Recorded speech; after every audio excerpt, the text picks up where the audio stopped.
Okay, so let's now discuss problem 6, number 1, about the consolidation of health and wealth company.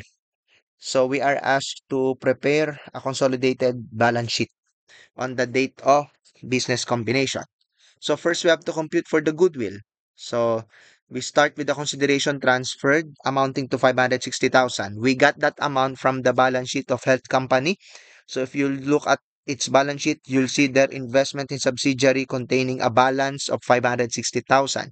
So that is the consideration transferred for the business combination, the balance of the investment in subsidiary account. So we will add to this amount the non-controlling interest. So we have to compute. Um, we start with the carrying value of net identifiable asset at 480,000. So this amount was obtained by getting the sum of all the shareholders' equity accounts of wealth company. So that's 200,000 plus 50,000 plus 230,000. Now we enter the adjustments.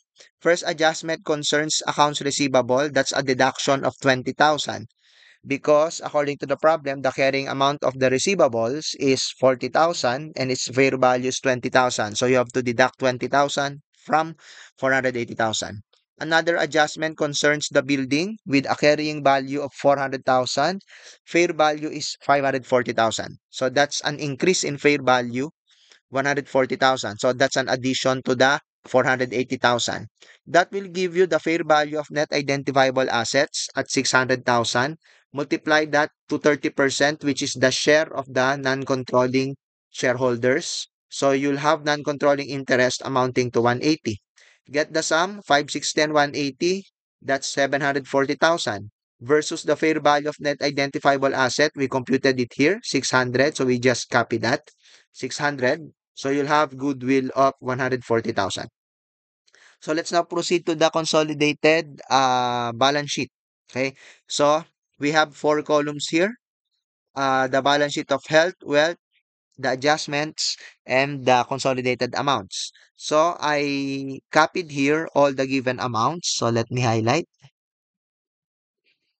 Okay. So those are the given amounts in the problem. So we will put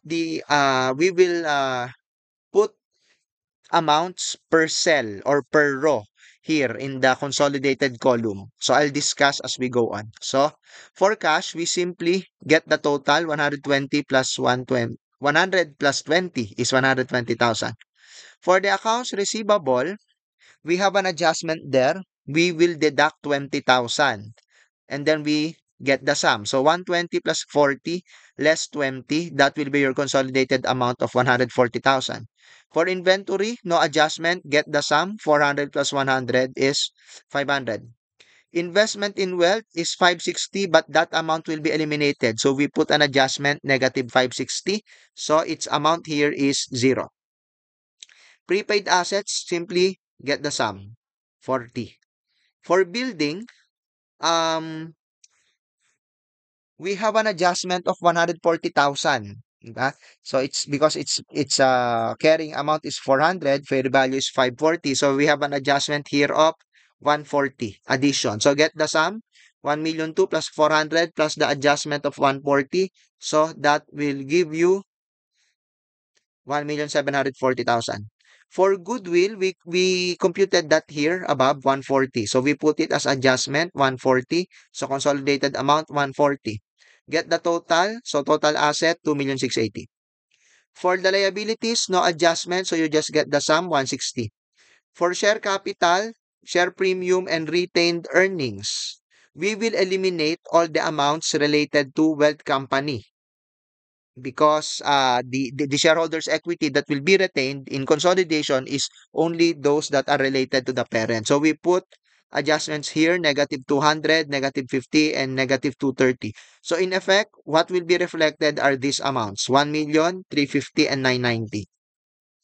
So these amounts are here. Non-controlling interest, we computed here above. We computed the amount, where is it? Here. This one, 180. So we put it here as an adjustment. So consolidated amount is 180.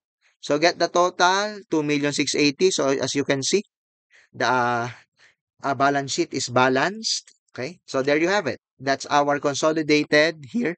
It's our consolidated balance sheet on the date of business combination.